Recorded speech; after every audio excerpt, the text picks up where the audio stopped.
예배의 자리에 오신 여러분을 주님의 이름으로 환영하고 축복합니다. 한 주간 평안하셨지요? 하나님의 사랑으로 우리가 더욱더 평안함을 누리며 살아가는 믿음의 사람들 되길 소망합니다. 얼마 전에 담임 목사님께서 하신 말씀이 있습니다. 내가 기독교인인 것을 알리지 말라라는 말 기억하시나요?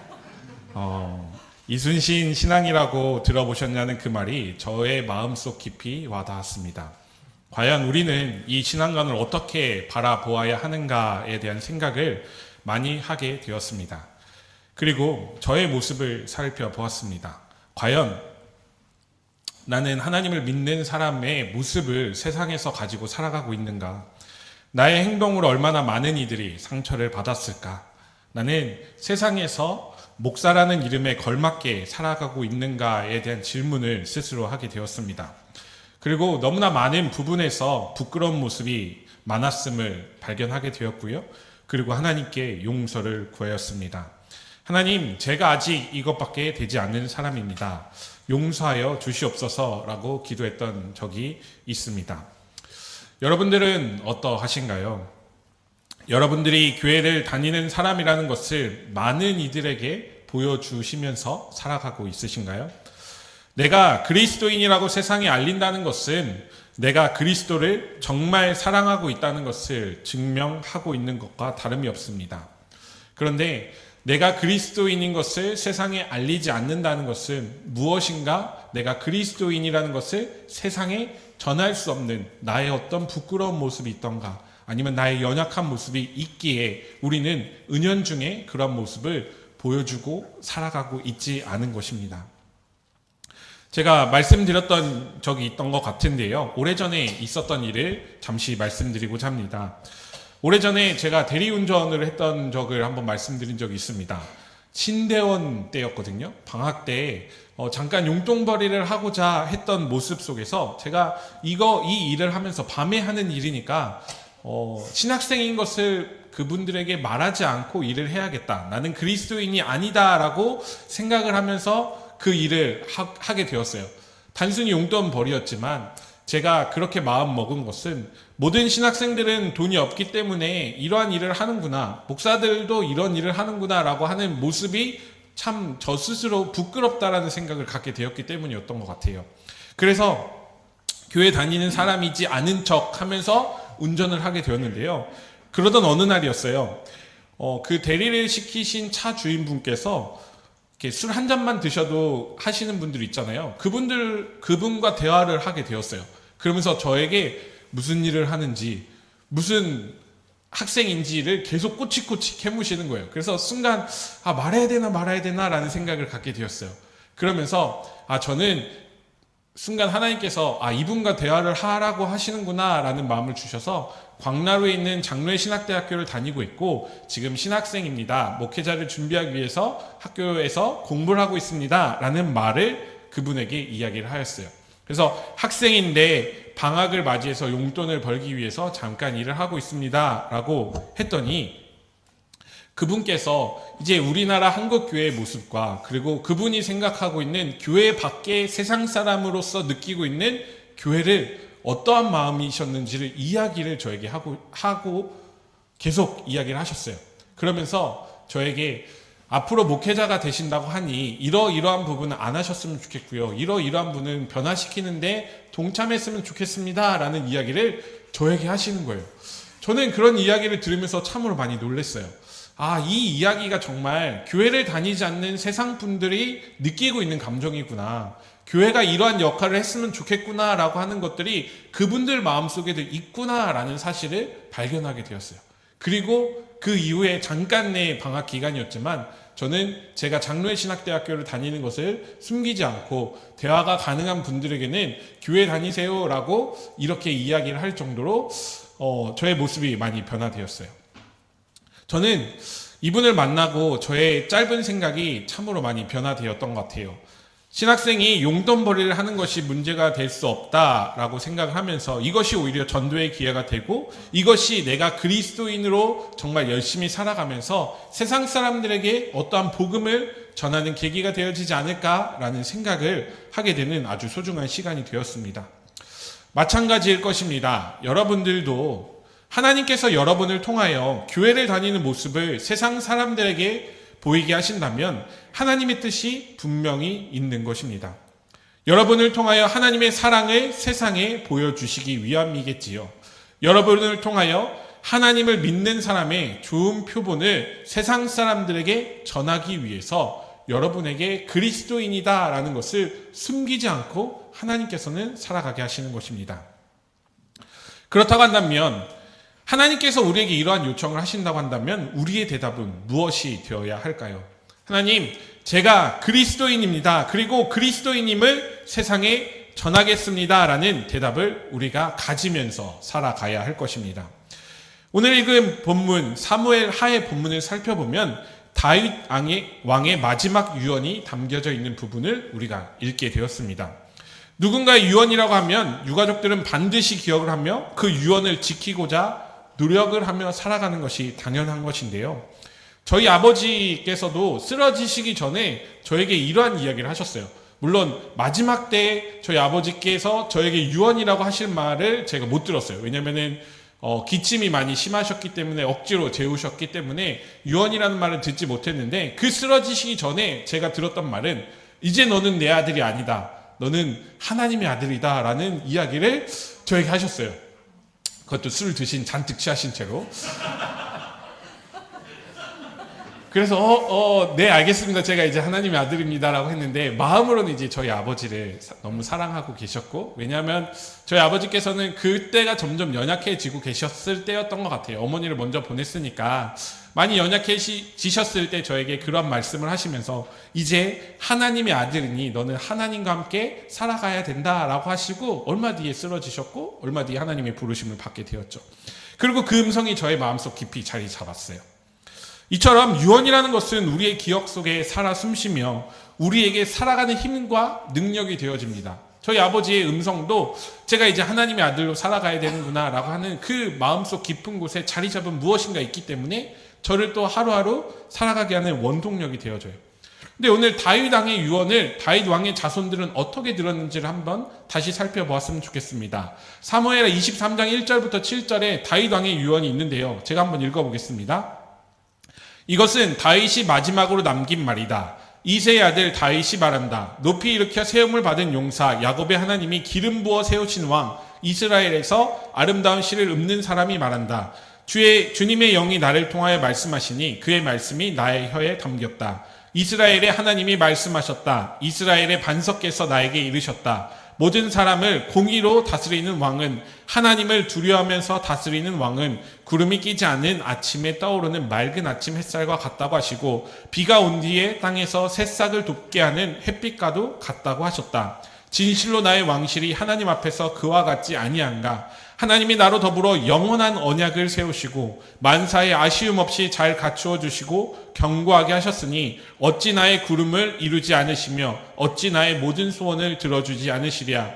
그러나 악한 사람들은 아무도 손으로 움켜쥘 수 없는 가시덤불 같아서 새꼬챙이나 창자루가 없이는 만질 수도 없는 것, 불에 살라 태울 수밖에 없는 것들이다 라고 하면서 약간 시적인 표현을 하면서 자녀들에게 이러한 이야기를 하는 것이 사무엘하에 남겨져 있습니다. 다윗은 마지막에 자신의 음성에서조차 하나님의 말씀이 자신의 혀에 담겼다는 말을 하게 되어지고 있습니다. 그리고 하나님께서 하신 말을 다시금 자녀들에게 알려주고 있습니다. 모든 사람을 공의로 다스리는 왕이 해야 할 일과 하나님을 두려워해야만 하는 왕의 모습을 자신의 마지막 유언으로 자녀들에게 이야기하고 있는 것입니다. 자녀들에게 기억하게 하고 있는 것입니다. 앞서 제가 유언은 유가족들이 살아서 기억에서 함께 살아가는 것이라고 말씀드렸는데요. 이 유언을 들었던 다윗 왕의 자손들은 다윗 왕이 했던 이 말을 지켰을까요? 안 지켰을까요? 성경을 살펴보면 자녀들은 이 유언을 거의 기억을 하지 못하는 자녀들로 등장하고 있습니다. 모든 사람을 공의로 다스려야 할 왕이 되라고 하셨고 하나님을 두려워해야만 하는 왕이 되라고 다윗 왕이 이야기하였음에도 불구하고 다윗 왕의 자녀들은 다윗 왕이 있었던 왕의 자리에 하나님께서 영원한 언약을 맺어 주셨으니 나의 자리도 영원한 언약 속에서 하나님의 축복을 받을 것이야 라고 하면서 왕권 다툼을 시작을 합니다. 그리고 다윗 왕의 자리를 노리죠. 하나님께서 약속하셨던 영원한 언약이 다윗 왕조에 있음에도 그들의 생각이 바라보았던 다윗 왕조의 영원한 언약과 하나님께서 생각하셨던 다윗 왕의 영원한 언약은 다른 모습으로 우리에게 전해지고 있습니다.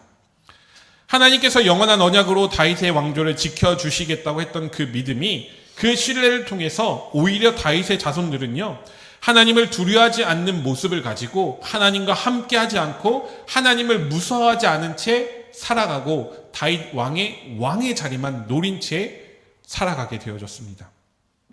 목사님, 솔로몬 왕은 다윗 왕의 자녀잖아요. 솔로몬 왕은 축복받은 왕 아닌가요? 라고 말씀하시는 분들도 물론 계십니다.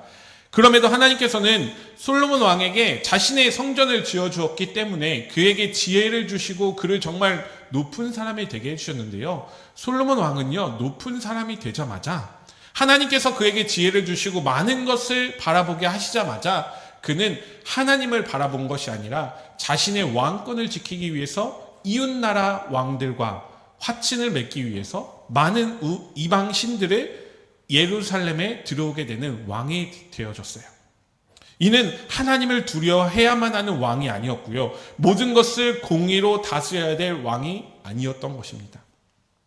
그렇게 갈라진 남유다와 북이스라엘 역시 영원한 언약이라는 약속 때문에 이스라엘 백성들은 하나님이 우리나라를, 하나님이 이스라엘을 지켜주시니 우리를 택하셨으니 하나님은 우리를 결코 무너뜨리지 않을 거야 라고 하는 그 마음에 오히려 그들은 교만하였고, 그들은 하나님을 섬기지 않았고, 그들은 하나님과 함께 하지 않음으로 인해서 그들은 아수르와 바벨론에 의해서 무너지는 역사를 갖게 되었습니다. 다윗 왕의 유언은 그 어디에서도 찾아볼 수 없는 너무나 안타까운 일이 벌어지고 만 것입니다.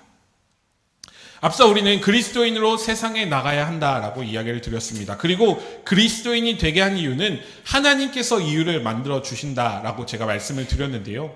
그럼에도 우리 스스로를 들여다보면 오늘 다윗 왕의 유언을 들었던 자녀들과 같은 모습으로 우리도 살아가고 있음을 발견해야 할 것입니다. 그것은 무엇이냐면요, 우리는 다윗 왕의 유언과 같은 이야기를 가지고 살아가고 있어요. 그것은 무엇이죠? 예수 그리스도의 이야기를 우리가 갖고 있다는 것입니다. 성경을 통하여서 예수 그리스도의 이야기를 우리 마음속에 가지고 예수님께서 십자가에 못 박히시고 부활하시면서 하늘로 올라가시면서 우리에게 전하고자 했던 메시지는요, 내 이름을 땅끝까지 전하라 라는 말씀을 우리에게 주셨다는 거예요. 그리고 예수님께서 그 행적을 우리에게 성경을 통하여 전달하고 계셨어요. 그리고 우리는 그 예수 그리스도의 이야기 속에서 우리에게 다가온 영원한 생명이라는 구원의 확신을 우리는 가졌다라고 생각을 하며 살아가고 있는 것이 마치 다윗 왕의 자녀들과 같은 모습으로 우리가 살아가고 있는 것이죠. 그런데 우리는 예수 그리스도의 이야기를 듣고 예수님의 말씀을 온전히 지켜야 한다는 사실을 기억하지만 그것을 기억만 할 뿐 그것을 지키며 살아가지 못할 때가 참으로 많이 있습니다. 다윗 왕의 자녀들은 영원한 언약이라는 다윗과 하나님의 약속을 믿고 자신이 그에 해당된다라는 생각을 가지고 하나님을 온전히 섬기지 않았고, 하나님을 온전히 섬기지 못한 채로 이방 신들을 섬기고 우상을 섬기고 하나님과 멀리 떨어져서 살아가는 모습을 성경에 보여주셨죠. 그래서 그것 때문에 이스라엘 백성들은 그들의 마음이 연약해졌어요. 이스라엘 백성들은 그렇게 당당할 수 있는 이유는요, 출애굽기 19장 6절에 있는 너희의 나라는 나를 섬기는 제사장 나라가 되고 너희는 거룩한 민족이 될 것이다. 너는 이 말을 이스라엘 자손에게 일러주어라 라고 하는 그 말씀이 이스라엘 백성들에게 있었기 때문이에요.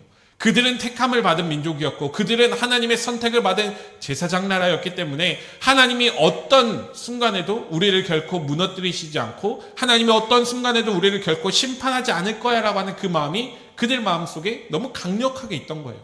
내가 잘못을 지으면 하나님이 나를 다시금 돌이키게 하실 거니까, 다시 나를 돌아오게 하실 거니까 나는 회개하고 하나님께로 나아가면 하나님 또 축복을 주시겠지 라고 하는 게 구약에 등장하고 있던 이스라엘 백성들의 마음이었어요. 그리고 다윗 왕의 자녀들의 마음이었던 것이죠. 그리고 그 약속 위에서 다윗 왕은 영원한 언약을 다시 맺는 신실한 왕이 되었습니다. 사무엘하 7장 11절부터 13절에는 이러한 말씀이 있습니다. 개역 개정입니다. 전에 내가 사사에게 명령하여 내 백성 이스라엘을 다스리던 때와 같지 아니하게 하고 너를 모든 원수에게서 벗어나 편히 쉬게 하리라. 여호와가 또 내게 이르노니 여호와가 너를 위하여 집을 짓고 내 수완이 차서 내 조상들과 함께 누울 때에 내가 내 몸에서 날 내 씨를 내 뒤에 세워 그의 나라를 견고하게 하리라. 그는 내 이름을 위하여 집을 건축할 것이요 나는 그의 나라 왕위를 영원히 견고하게 하리라. 이 말씀은요, 다윗의 자녀들의 마음을 교만하게 하고 오만하게 했던 말씀입니다. 그의 나라를 견고하게 하신다. 그의 집을 지은 자는 하나님께서 그를 축복하시고 그와 함께 하실 것이다 라고 하는 그 말이 다윗 왕의 자녀들로 하여금 온전히 하나님을 따르지 않아도 하나님께서 나를 축복하시겠구나 라고 하는 그 마음을 갖고 살아가게 하는 어떤 교만한 마음이 그들 마음속에 가득하게 한 것이죠. 우리도 마찬가지지 않을까요? 나는 그리스도인이 되었다라고 말을 들은 우리는 구원의 확신을 가지고 예수 그리스도의 이름을 기억하며 살아가고 있으니 하나님께서 영원한 생명을 우리에게 허락하여 주셨으니 나는 이제 내가 잘못을 하더라도 내가 그리스도인이 되지 않더라도 내가 왕이신 그리스도를 찬양하지 않더라도 하나님께서 나를 축복하시니 나는 그저 그렇게 살아가면서 하나님과 가까워지려고 노력하지도 않은 채 살아가면 하나님께서 나에게 그래도 영원한 생명을 주시지 않을까라고 하는 마음이 우리 마음속에 있지 않은가 우리는 살펴보아야 하는 것입니다. 이것이 우리의 마음을 교만하게 하는 거예요. 나와 너는 다른 사람으로 바라보게 되어져요. 그리고 그것은 무엇이냐면 나는 그리스도인이고 너는 세상 사람이야. 그러니 나와 너는 달라. 나는 하나님께서 주신 영원한 생명을 가지고 있기 때문에 나는 죄를 지어도 예수 그리스도께 용서를 받을 수 있는 사람이야. 하지만 너는 아니잖아. 너는 용서를 받지도 못할 뿐더러 너는 지옥에 가지 않아? 그러니 그들에게 내가 굳이 그리스도의 사랑을 전하지 않아도 되지 않을까? 라고 하는 마음이 우리들 마음속에 은연중에 자리 잡고 있는 것입니다. 저 사람들은 죄를 가지고 있고 나는 죄를 가지고 있지만 그럼에도 예수 그리스도의 피로 깨끗함을 입을 수 있어 라고 하는 마음이 우리 속에 있기 때문에 나는 깨끗한 사람이고 저 사람은 죄를 짓고 있으니까 나와 가까이에서는 안 돼 라고 하는 것이 우리의 인식 안에 들어있는 것입니다. 우리의 사고 안에 들어있는 것입니다. 우리의 무의식 안에 들어있는 것입니다. 우리는 이러한 교만을 가지고 지금 살아가고 있음을 발견해야 하는 것입니다. 다윗 왕의 자녀들의 끝은 어떠하였을까요? 그들의 끝은 파멸이었고 심판이었습니다. 우리 역시 마찬가지입니다. 지금처럼 주님 앞에 서 있는다고 하면서 온전하지 못한 모습으로 완전하지 못한 모습으로 주님과 세상의 경계에 서서 주님을 따른다고 한다면 우리의 끝에는 하나님께서 너 그때 왜 그랬어? 너 잘못하지 않았어? 라고 우리에게 심판대 앞에서 물어보실 것입니다. 제가 앞서 다윗 왕의 영원한 언약을 이야기하며 자녀들의 착각이었고 생각이었다고 말씀드렸는데요. 그 이유는요. 하나님께서는 다윗 왕의 영원한 언약을 통해서 그의 나라를 견고하게 하신다고 하셨는데 하나님의 약속은 이루어졌을까요? 안 이루어졌을까요? 우리는 성경을 통해 알고 있기 때문에 이루어졌음을 알고 있습니다. 다윗 왕의 자녀들은요. 육신의 자녀들은 이루어지지 않았지만 그 다윗 왕의 혈통 가운데 누가 나타나셨죠? 예수님께서 우리에게 오셨기 때문입니다. 하나님께서는 그 영원한 언약을 결코 깨트리지 않으셨어요. 예수 그리스도라는 그분을 통해서 그의 나라를 완성시키셨습니다. 예수님은 하나님의 아들로서 인간의 모습으로 이 땅에 오셔서 다윗 왕의 계보 속에서 하나님의 말씀을 완성시키셨습니다. 그리고 그 하나님의 사랑을 우리에게 확증시켜 주셨습니다. 그러니 다윗 왕의 자녀들의 생각과 관점에서 바라보는 영원한 언약은 깨졌지만 하나님의 관점에서 만들어졌던 영원한 언약은 이루어진 거예요. 하나님의 통치하심 속에서 영원한 언약은 다윗 왕의 계보에서 완성되어진 것입니다. 오늘 읽은 복음서의 본문인 요한복음에서는 우리가 그리스도와 같이 생각하는 빌라도가 예수님께 질문을 하는 장면이 나타납니다. 빌라도는 거의 때려 죽일 사람이잖아요. 그렇죠? 예수님을 십자가에 못 박으라고 했으니까. 사실 빌라도는요, 어떻게 보면 하나님께서 예수 그리스도를 십자가에 못 박게 하는 어떤 엑스트라와 같은 하나님의 행적을 완성시키기 위한 어떤 역할을 부여받은 사람인 거예요. 그리고 우리에게 전해지고 있죠. 그럼에도 불구하고 그 이야기 속의 주인공은 누구죠? 예수님이었어요.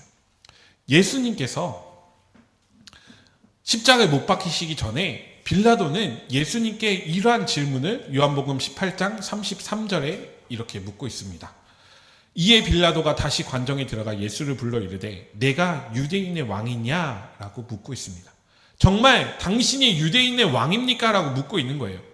그런 그에게 예수님은 이렇게 대답하죠. 34절 예수께서 대답하시되 이는 내가 스스로 하는 말이냐? 다른 사람들이 나에 대하여 내게 한 말이냐? 라고 말씀을 하고 있습니다. 빌라도, 너가 생각할 때 내가 정말 유대인의 왕처럼 보여? 아니면 다른 유대인들이 하는 그 말을 듣고 유대인의 왕이라고 생각을 하는 거야? 라고 예수님께서 묻고 있는 거예요. 이는 다시 우리가 살펴보면요, 내가 정말 그리스도로서 하나님의 아들로 이 땅에 옴을 너도 믿느냐라고 하는 것과 같은 질문인 거예요. 이에 빌라도는 당황하죠. 유대인들이 나를 넘겼기 때문이라고 성경에서 이야기합니다. 그리고 36절에 예수님께서 빌라도에게 하나님의 놀라운 섭리를 전해주고 있는데요. 36절 예수께서 대답하시되 내 나라는 이 세상에 속한 것이 아니니라. 만일 내 나라가 이 세상에 속한 것이었더라면 내 종들이 싸워 나로 유대인들에게 넘겨지지 않게 하였으리라. 이제 내 나라는 여기에 속한 것이 아니니라. 빌라도가 이르되 그러면 내가 왕이 아니냐? 예수께서 대답하시되 내 말과 같이 내가 왕이니라. 내가 이를 위하여 태어났으며 이를 위하여 세상에 왔나니 곧 진리에 대하여 증언하려 함이로라. 무릇 진리에 속한 자는 내 음성을 듣느니라 하신대 라고 말씀하십니다.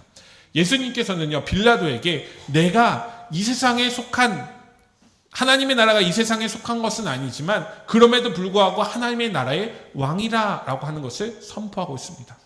왕이 되신 그리스도임을 선포하고 이후 십자가에 못 박히시게 되는 것입니다. 그렇습니다. 예수님께서는 이 땅에, 우리가 살고 있는 땅의 왕은 아니십니다. 세상의 왕은 아니시죠.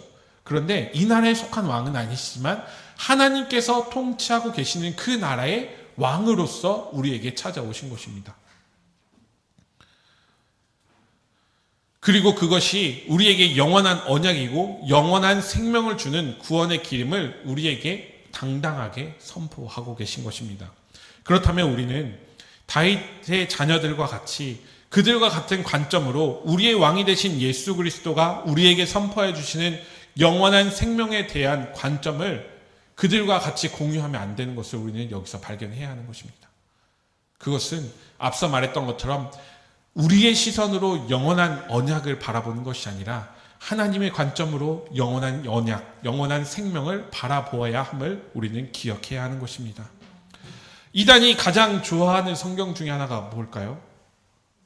요한계시록이죠. 왜 좋아할까요?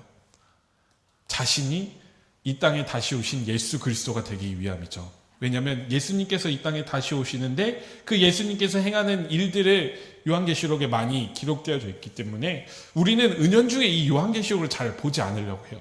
그런데 이 요한계시록을 보면요, 앞으로 예수님께서 이 땅에 오실 때 어떤 일들이 있는지에 대해서 우리에게 알려주시면서 우리가 어떤 마음으로 예수님을 사랑해야 되고 어떤 마음으로 세상에서 예수 그리스도를 전해야 되는지에 대해서 명확하게 이야기하고 있습니다. 사실 좀 어렵지만 우리가 많이 읽어야 되는 성경 중에 하나가 요한계시록입니다.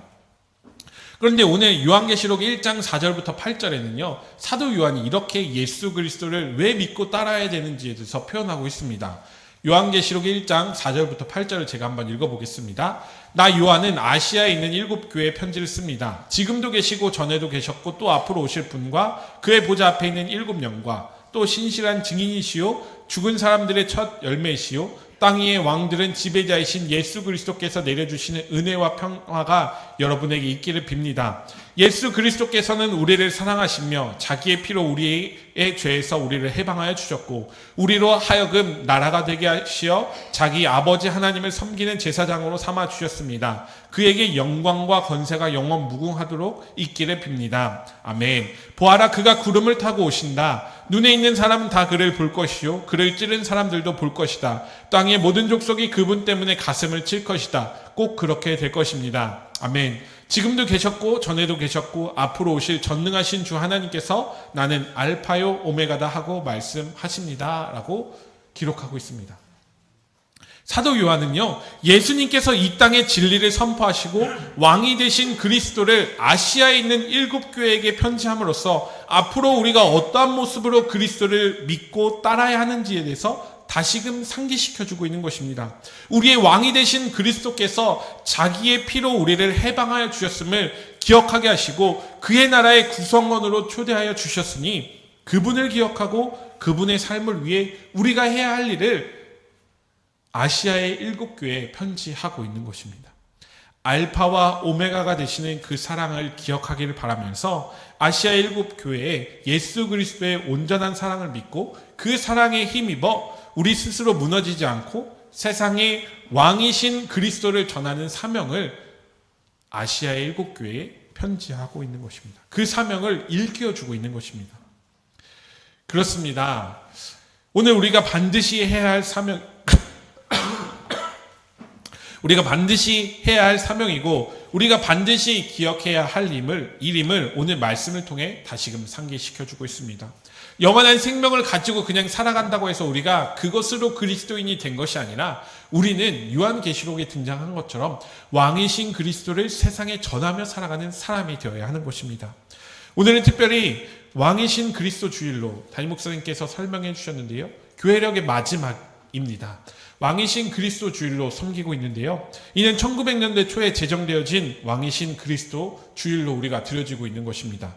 그래서 우리가 잘 알지는 못하지만 가톨릭이나 감리교 등 다른 교단에서 활발히 지켜지고 있지만 왕이신 그리스도 주일을 지키면서 우리가 어떤 마음으로 우리가 어떤 생각으로 하나님과 이 교회력을 마무리해야 하는지를 여러분 스스로 정립해 보시길 간절히 소망합니다. 먼저는요, 오늘 이 시간을 통해 저는 하나님의 음성이 우리의 마음에 무엇을 말씀하고자 하셨냐면요, 첫 번째로 우리의 왕이 되신 그리스도를 내가 온전히 믿고 사랑하고 있는가에 대한 점검을 해보시길 간절히 소망합니다. 왕이 되신 그리스도를 온전히 내가 믿고 사랑한다면 나의 삶에 그가 말씀하셨던 삶의 모습과 삶의 향기를 배우고자 하는 열망과 갈망이 우리에게 가득 차 있을 것입니다. 그것을 실천하기 위해서 우리는 주님과 더 가까이 하려고 하는 마음이 우리 속에 있어야 하는 것입니다. 그렇지 않은 모습이 우리에게 있었다면 오늘 다시 결단하시길 소망합니다. 하나님, 나의 왕이 되신 하나님을 내가 찬양하기 위해 하나님께로 더 가까이 가겠습니다. 하나님, 그리스도로 인해 내가 영원한 생명을 얻었으니 이 영원한 생명을 나만 누리는 것이 아니라 그 생명을 세상에 전하는 사람이 되겠습니다 라고 고백을 하며 주님께로 나아가시길 소망합니다. 두 번째로는 우리의 왕이 되신 그리스도를 품고 세상에 선 우리가 되길 소망합니다. 그리스도인이 부끄러우신가요? 나쁜 그리스도인이 되지 않으면 됩니다. 세상에 나쁜 그리스도인이 참 많이 있죠. 그들과 다른 사람이 되어지면 되는 것입니다. 내 스스로를, 내 자존감을 높이고 내가 그리스도인임을 세상에 전할 때 하나님께서는 나를 통해 좋은 그리스도의 표본을 내 주변 사람들에게 전하실 것입니다. 내가 하는 것이 아닙니다. 하나님께서 하실 것입니다. 우리의 왕이 되신 그리스도를 품고 세상에 선 우리가 되어진다고 한다면 하나님께서 내가 정말 그리스도를 사랑하고 있구나, 너를 통해 나의 향기를 세상에 전해주고 있구나, 너가 나의 축복의 통로가 되는구나 라고 하는 것을 우리의 삶을 통해서 보여주고 계실 것입니다. 이 두 가지 음성을 우리가 기억하며 세상에서 그리스도인으로 살아가길 결단하면서 왕이신 그리스도를 찬양하며 사는 믿음의 사람들 되길 간절히 소망합니다. 하나님께서 우리의 마음에 주신 말씀을 기억하며 다 함께 묵상기도 드리시겠습니다.